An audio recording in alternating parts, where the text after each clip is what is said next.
வியூக வகுப்புகளெல்லாம் எனக்கு பெரிய இது இல்லை.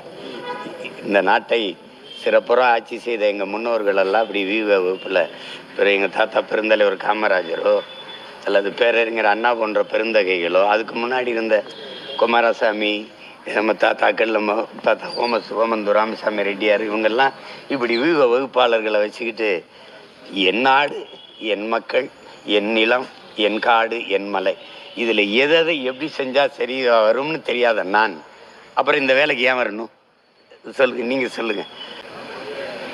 எனக்கு நிறைய மூளை இருக்குது, காசு தான் இல்லை, அதனால எனக்கு அது தேவையில்லை. சாந்த கிஷோருக்கு தமிழ்நாட்டில் என்ன தெரியும் அதை சொல்லு.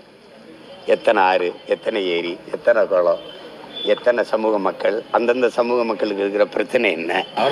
உடல்ல கொழுப்பு கேள்விப்பட்டிருப்பீங்க, பணக்கொழுப்பு கேள்விப்பட்டிருக்கீங்களா? இதை சொல்ல சொல்ல உங்களுக்கு வாய்க்கொழுப்பு அதிகம் அப்படின்னு சொல்லுவாங்க பார்த்தீங்களா?